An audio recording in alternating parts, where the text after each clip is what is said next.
Welcome to Inquirer Live. I'm Daniel Pearson, an editorial writer for the Philadelphia Inquirer. Today, I'm joined by author C.J. Gross, author of What's Your Zip Code Story?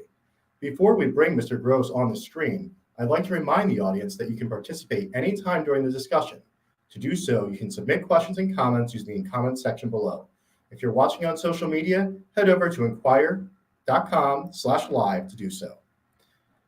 And now I'd like to welcome C.J. Gross to the screen.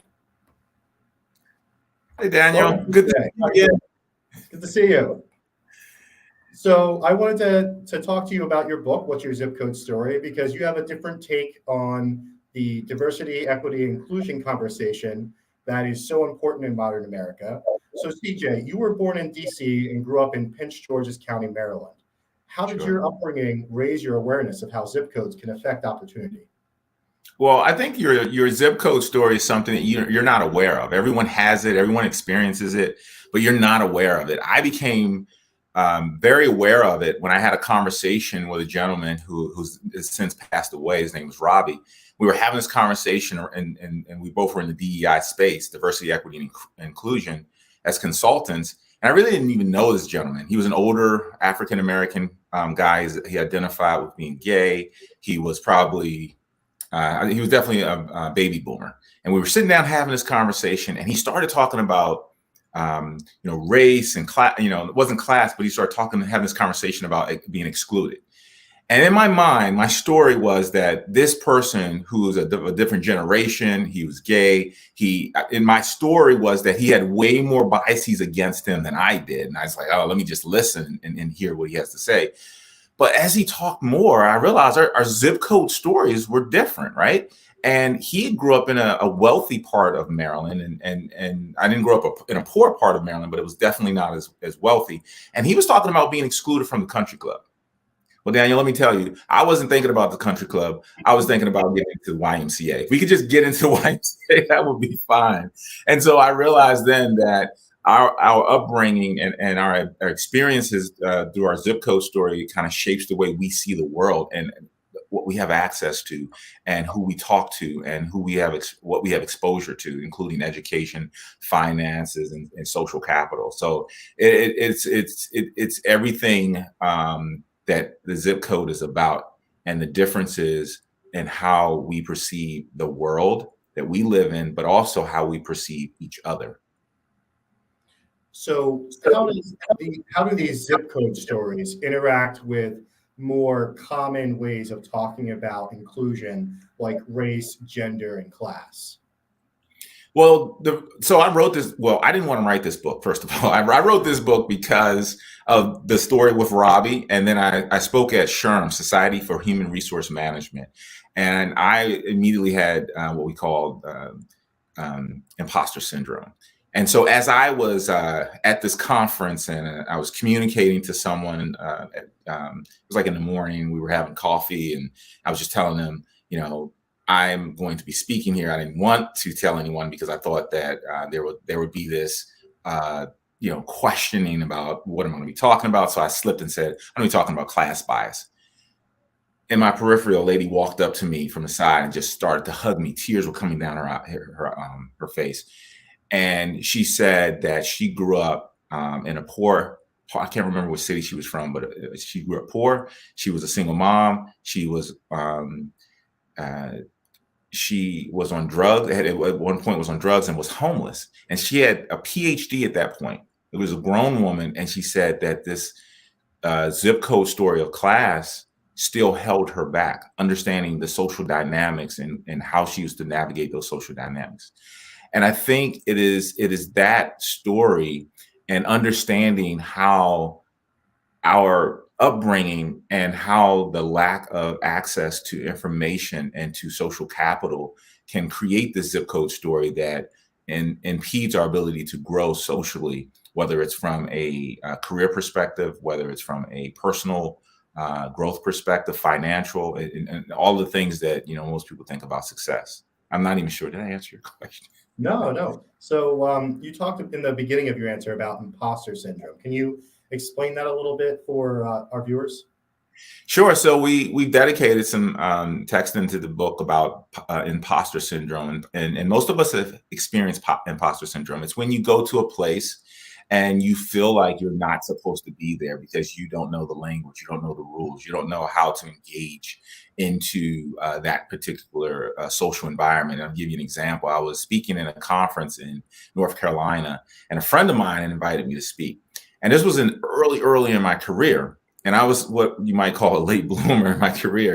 When you read the book, you'll see.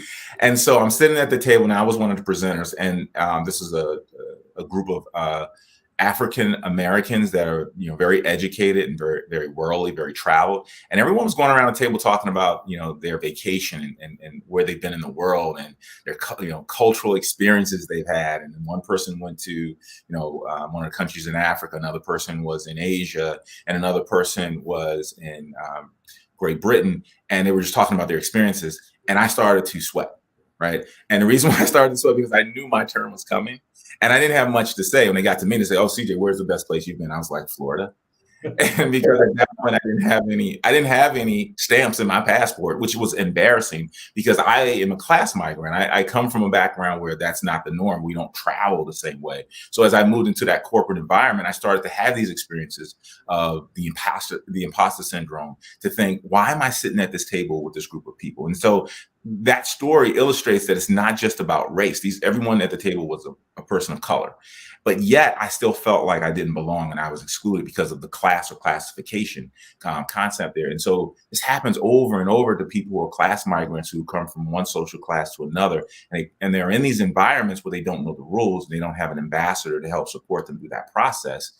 And a lot of times they fail. They fail in the workplace or in the social environment. So that's what it is. Here in Philadelphia, I think the vacation distinction is people ask, "Where is your shore house?" And you're like, "What shore house?" So to talk about the idea of being a class migrant, how does being a class migrant affect your perception in the workplace? Yeah, so a class migrant, I guess we should first identify a class migrant for those who haven't read the book yet, but I know we'll soon get it. A class migrant is a person who grows up in a specific social class, and then at some point in their life and their career, move to another social class. So, for example, I grew up as a child of two parents who would be identified as working class. And at some point in my life, I moved into a more corporate position in work.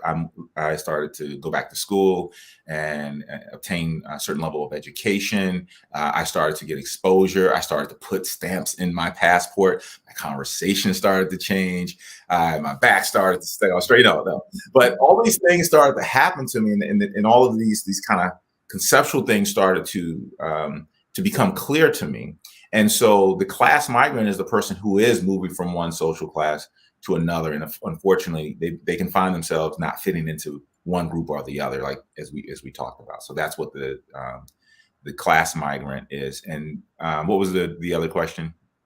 It was just about perception in the workplace. So it sounds like as a class migrant, you can kind of feel excluded from your new place, but also like your old place doesn't necessarily have space for you anymore.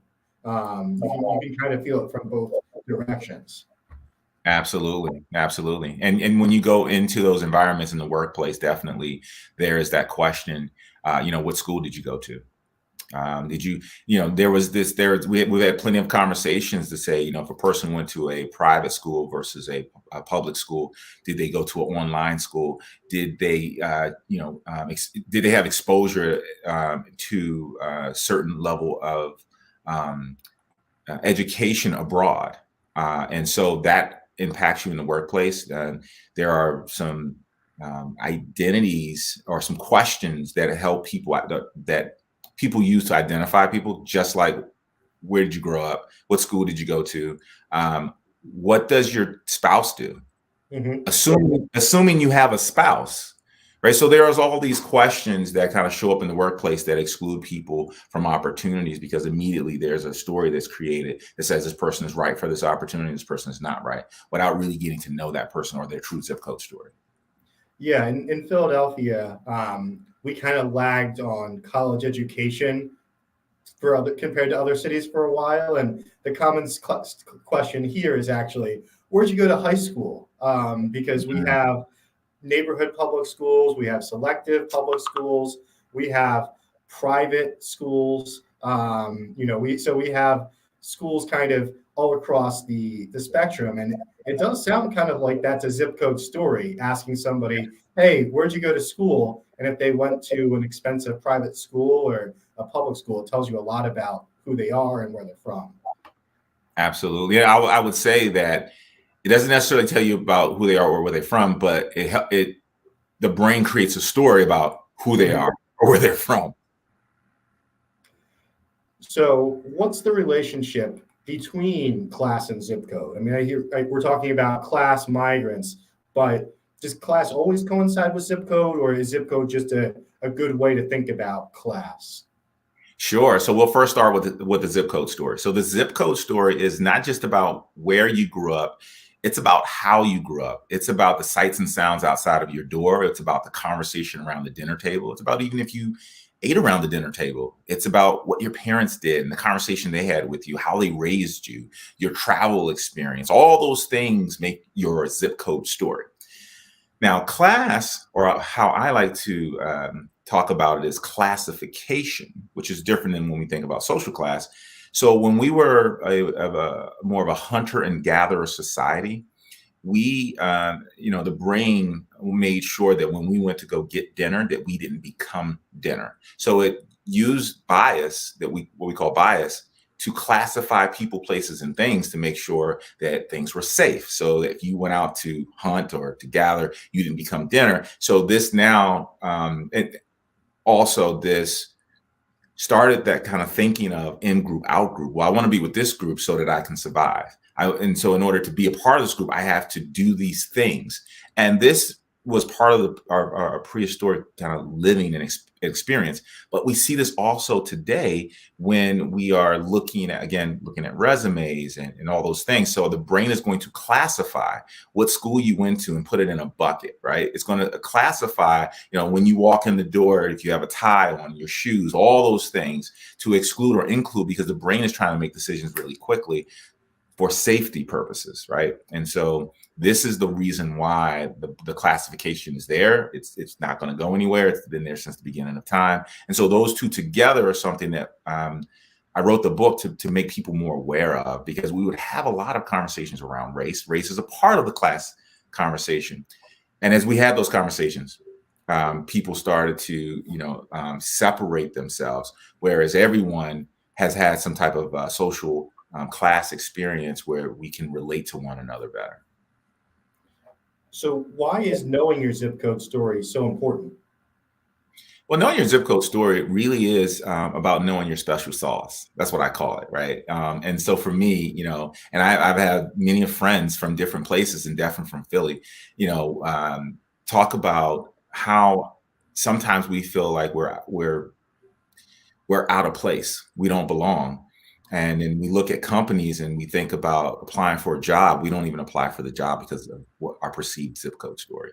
But what I wrote the book to also reverse engineer that thinking, to think that my zip code story is what makes me unique. My zip code story is my special sauce, and my zip code story is what I can use to become successful in my job. And in the book, I write about my experience and how I use my zip code story to understand and overcome class bias and become, a global speaker and all those other things. And as you learn about your zip code, you then become curious of another person's zip code. So it's very impactful to learn your zip code story.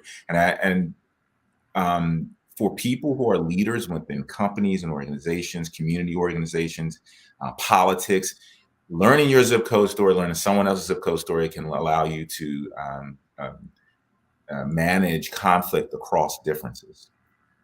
So, we're going to go to an audience question from Sandy Smith. Sandy wants to know, is it possible to change one's destiny by changing one's zip code? Wow, one's destiny. That reminds me of Matrix, right? That person, Neo had a destiny. So that's a powerful, very interesting question. So I would say, destiny, that's almost divine for me. But I think what I will say is their journey in life and maybe some of their goals, absolutely. It happened to me. It's my story. It's the reason why I wrote the book. It's the reason why I say, well, how did I get from here to here? Like sometimes they're not aware of how they got to where they are in terms of being successful. So absolutely, as you expand your zip code through expanding, meeting different people, going different places and doing different things, you then can change, I don't know about your destiny, but you can definitely change your trajectory to success in your career, in your personal life, relationships. I write about all of that stuff in the book. So let's talk about zip code bias. How can we recognize zip code bias, whether in the workplace or elsewhere? So zip code bias is number one. We all have bias. 99.9% of our biases we're not aware of. They're not intentional, and we're not in control of. I always tell people, when we do training courses, most people don't wake up in the morning, spin a wheel of diversity, and wherever it falls, like millennials. Okay, millennials are going to get it today because that's the person. That's normally not what happens, right? We all have this exposure and this experience, and our zip code story is in play. What we believe in an in-group or out-group, what we believe is the right things to do in this particular situation based on our own zip code story is in play. I always tell people your brain is like, the bias that happens is like Microsoft Windows operating in the background, right? Our computers are operating, but we can't see what's happening. Bias is engaged, and we can't see how it's impacting the decisions that we make. And so it is extremely important to become aware of those biases, those stories that we tell about people, and mitigate them so that we can have more inclusion in the workplace, more inclusion in our schools, more inclusion in our communities, in our politics, and definitely in our cities, right? And so that we just won't have these center town one particular areas where people come together to bridge differences, but we have a total city and a total population where we can do that. So speaking of cities, here in Philadelphia, a lot of the time people say there's one map of Philadelphia. You can look at disinvestment, housing, income, violence, education, and you'll see frequently the same patterns emerge through data analysis and other things like that. How can people thrive and get along in such a divided city as Philadelphia, where outcomes are so heavily correlated to which neighborhood you grew up in? Yeah, so Daniel, that's an awesome question. And I think we have to go back to the basic principles of expanding the zip code story for everyone, for those who we might consider to have haves and have nots or different levels of social class, is to really get around different people and to have conversations around our differences, right? What I notice is that when we are siloed, as you mentioned, in the cities, specifically in Philadelphia, and it is the lack of understanding another person's zip code story. Because when you understand the zip code story, you can have empathy. When you can have empathy, then you can understand. And when you can understand, you can support. And so when we create laws that are exclusive of certain groups, whether it's based on race or gender or sexual orientation or religion or whatever it is, this is because we don't have empathy or connection to other zip codes other than ourselves.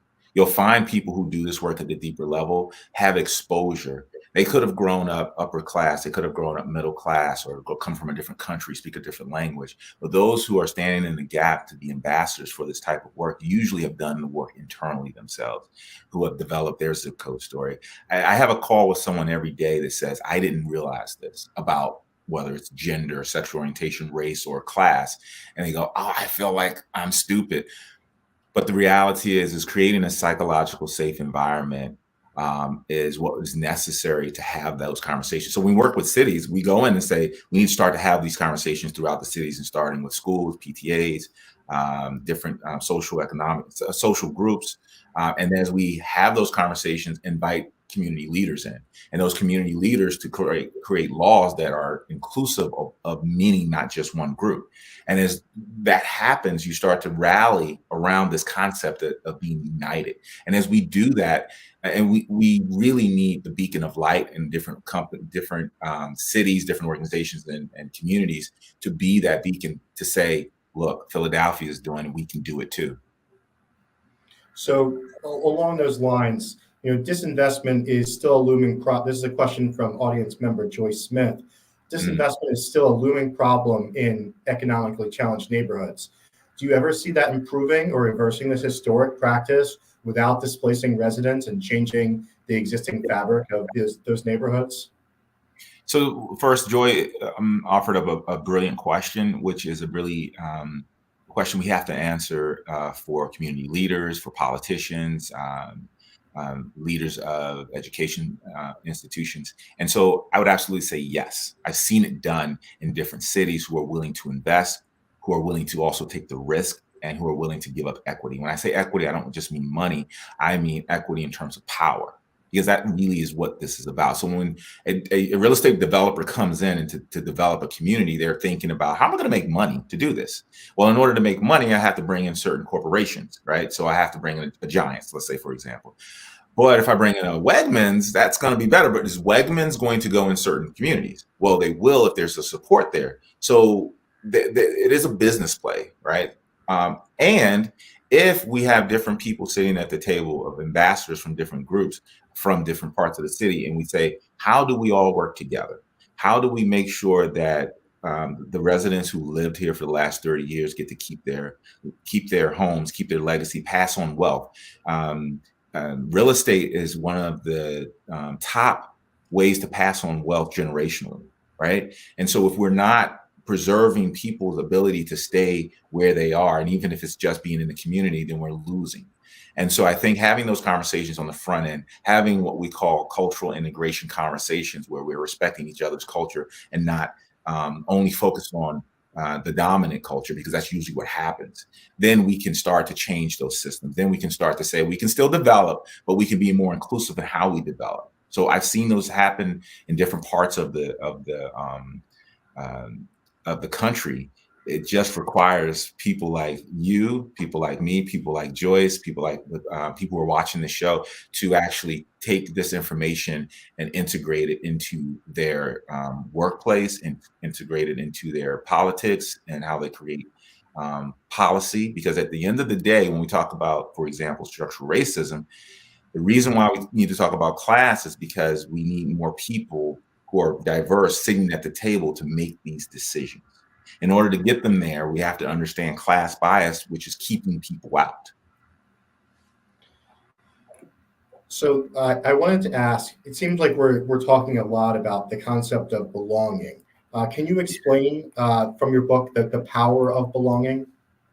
Sure. So, belonging is, without getting too technical about it, it really is, Daniel, I'm pretty sure you have some family member or friends when you go over their house. You can go into their kitchen, you can open up their refrigerator, you can kick your feet back up, on the table and flip through the channels of whatever shows you want to watch. You feel a sense of belonging. And there's some people's houses you go over to where you don't feel that sense of belonging. You are not sure what to do. You don't know the rules. You need to be invited, but even when you're invited, you're not sure because there is no relationship there. There's no trust there. There is no bonding. And without bonding, we bridge. And when we bridge, it's difficult. It's uncomfortable. It's like if you ever been on I'll put you on the spot there, a date where you're like, what do we have in common, right? Or an interview. How would this person fit into our culture? So without belonging, diversity, equity, and inclusion, it becomes more challenging, because diversity is really about having people who are different. And we're all different. You and I, Daniel, are different, right? So we have diversity. Hooray, right? But do we have inclusion, right? So we're being invited into different conversations, sitting at the table to help make decisions, policies. But even if you're at the table and you don't feel a sense of belonging, what we find is people won't vote. They won't put their hand up. They won't share out information. They won't challenge other people or the status quo, because there's not a sense of belonging. There is those and there are the others. And so what we need to do is strip the power away at the table so everyone is at the same level, so we can have a human conversation about what matters in the communities that we live in. We have an audience question from Zach Barney. He asked, how does the zip code you were raised in influence your personal core values? Oh yeah, that's absolutely important. So I think the people who are listening to the show right now, if you were to think about, what was said at the dinner table, right? That's a telltale sign of values, right? So for me, I was what's called a latchkey kid. I'm a Generation X.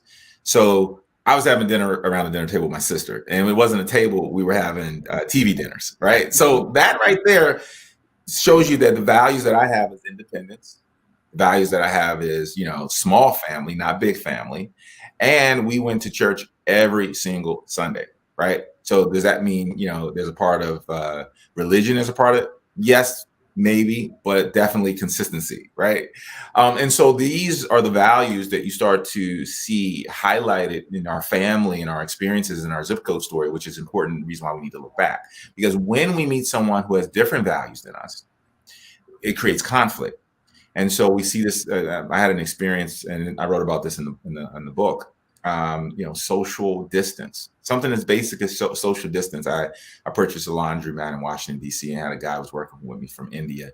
And he, in my community where I grew up, you gave people space, right? You gave people enough space so that, and if you didn't, it was a problem, right? And so as I'm talking to this gentleman, he was one of the best engineers we had. And he was talking to me, and he was so close to me. I was so uncomfortable. So I was unaware of cultural intelligence and social plus emotional intelligence, all this other stuff that we talk about today. And so when I saw this guy, when he came into the shop, I would actually make sure that there was a table in between us so that I would not be close to him. And so this happened over and over and over again. He thought I didn't like him, and he quit. This happens time and time again in the workplace. It's happened time and time again in colleges, universities, and high schools, and on and on and on and on. And so we must really understand how that impacts us, and to start to become more aware of the zip code story in order to build these relationships across differences, and understanding. Not agreeing, not fully agreeing and adopting, but but understanding and empathizing with someone else's values. Yeah, so it sounds like that's a good lesson for managers and class migrants, that they should understand the zip code stories of people that they're working with, so they can avoid these kind of misunderstandings.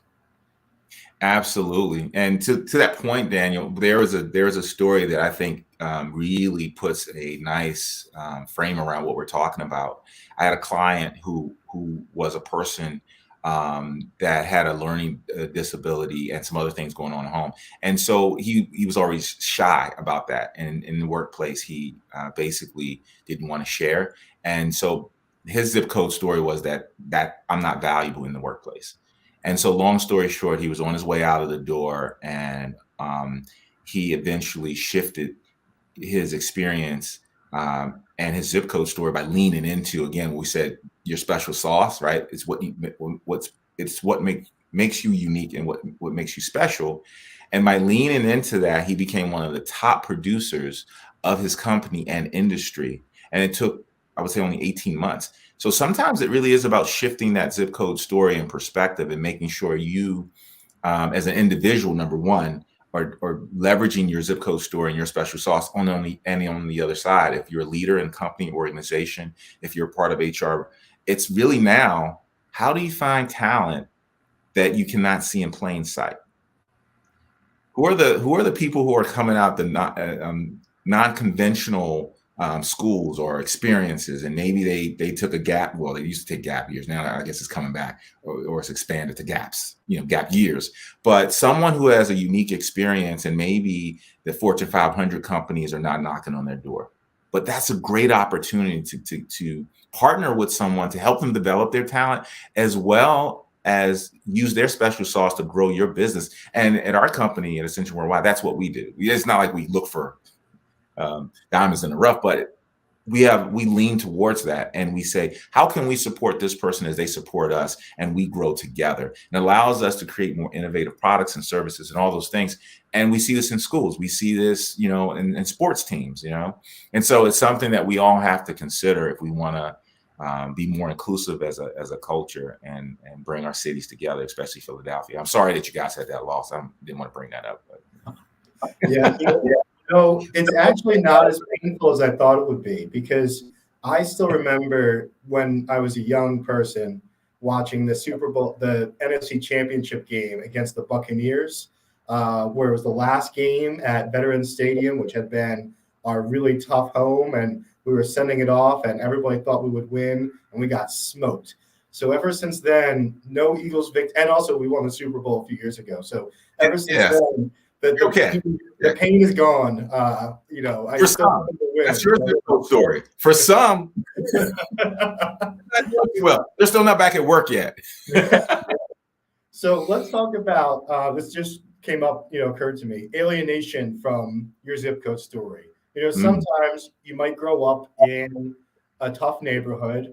You might come out of that tough neighborhood, and you're walking around in life, and people start assuming a new zip code story for you that's not necessarily accurate for who you were. What can people do to, when they have become a class migrant and they have moved into a different sphere, to still feel in touch with their original zip code story, even as people are starting to make different assumptions about them? Well, Daniel, I think you asked the $20 million question. And that is a challenge. So what you're really saying is that, so I grew up in one community, and maybe it's working class, and now I'm in a more developed state of being, which now I am operating. Maybe I don't belong fully, but I'm operating in another social class, right? And so there's the sense of I don't fully belong here because I'm not from here. But yet, when I go back home, my friends don't talk to me the same way. Sometimes they don't even come and see me. They say, "Oh, you're Mr. Big Time now, right?" Or if you do activities that are different than the social class that you grew up, some people might say, "Oh, you're doing white activities, right?" There's no color associated with activities, but because of cultural exposure, there's these stories that are created. And so definitely talk about this in the book. And it is not easy. It is not an easy path. And for many people, they feel lonely. They feel there's an isolation that happens because you are now trying to re-engage with people who don't have the same values or now zip code story. You've expanded your zip code story. And so the dialogue is different. The values are different. The desires are different. And yet again, you're not fully a part of this zip code either. So there's a couple of things that I would say, and in my book, I talk a lot about this. It's inner work. I would not be here on this show. I wouldn't have written the book if it wasn't for the inner work, because there are times when you're going to feel lonely. There are times when you're holding two ropes, right? Your foot is in one environment as well as in the other. And you're really trying to do this, not just for yourself, but for other people to come together. And that's when we talk about personal work. We talk about psychological, emotional safety for yourself. And for me now, for me in the book, I talk about me getting involved with spirituality. Although I've always been involved with deepening my level of spirituality, also meditation and mentorship, getting someone who can see and understand your zip code story and how your zip code story can help, but also what you need to do in order to, I would say, to develop yourself in a way that you can be in that space and be your full, authentic self, and know when to pull back and know when it's too much. And so I think that is critical. I've had people reach out to me after I wrote the book and say, "Hey, I didn't even know this about you, and I've been your friend for 20 years, and I wanted to apologize." Because I'm going to give you an example. When I started swimming, and in the book, I think it was late 40s. So I started swimming and swimming laps. Then I started going to scuba diving, and then my friends were like, "We don't scuba dive. What are you doing?" Right? And I would get texts. People were like, "What are you doing?" And it made me feel like I thought you would be happy for me and congratulate me and it really is educating people too, and allowing, allowing people to also take the time they need to adjust to your new zip code story. And then on the other side, building individual relationships, and I would call those people ambassadors, people who are established in the new zip code, who can understand your zip code, who can mentor you, who can give you allyship opportunities and access to opportunities that you might not be able to do yourself. And so you then build a community around you, and that community supports you, and it does take time. So we have another audience question from Sydney. Do you have any suggestions about what educators and students in Philadelphia high schools can raise the awareness of this within their school community? Do you think students should try to write their zip code stories? How can educators and students bond instead of bridge? Ooh, how much time do we have left? Okay, that's a lot. That's a lot. So yes. So what can students, not students, what can teachers do? Teachers, one, understanding their own zip code story, and how different is your zip code story from the students you teach. I found that to be my experience in some schools that I've attended. So when I had a teacher who didn't understand my zip code story, and didn't understand my background, treated me differently. Ones who really worked at understanding me as an individual and maybe in the community I came from, we had more success. So I would say, developing your understanding and awareness of your zip code story, the difference between those who you teach, and then expanding that. How can we do bridging? And so in the book, we talk about the social capital concept, bonding, which is when, Daniel, you have, 2.5 kids. I have 2.5 kids. You're from Philly. I'm from Philly. Hey, we're, you were rooting for the Eagles and I was rooting. No, I wasn't. But the point is, I know that people are going to get some hate mail after this, right? But the point is, that bonding allows us to connect across quickly, and the brain likes to operate quickly. It is when we're bridging, when there's confusion, when there is a disorientation of where this person falls, and you have to put in more work. So what that means is, again, cultural integration, where you have maybe students bring part of their culture and you bring part of your culture, and there's like kind of show and tell. I mean, different levels of education, obviously, you have to change those concepts, but that allows you to build a better relationship with your students, but also exposing your students to experiences they may not normally experience in their community. And I think someone asked before, I don't know if it was during this our conversation, but definitely before, it's, do I have to move or do I have to travel in order to expand my zip code story? And that answer was really yes and no. Obviously, if you can afford to travel, if there's resources, but I say go beyond that. Why wouldn't we partner with organizations who have traveling as a part of their core competency or part of their mission, and partner with them, even if it's not out of the country, but maybe just to a different state, to different just to different zip codes. There's so many people who have never even left their zip code, that there's an opportunity to expand their zip code in that way. Yeah, that actually reminds me. I went to Central High School here in Philadelphia, which is often called like the most diverse high school in the country. Certainly outside of New York City, we had kids from like not every country in the world, but every region in the world, and we used to do this annual event. Was that a boarding school? No, it was a public school in Philadelphia. Wow, that's amazing.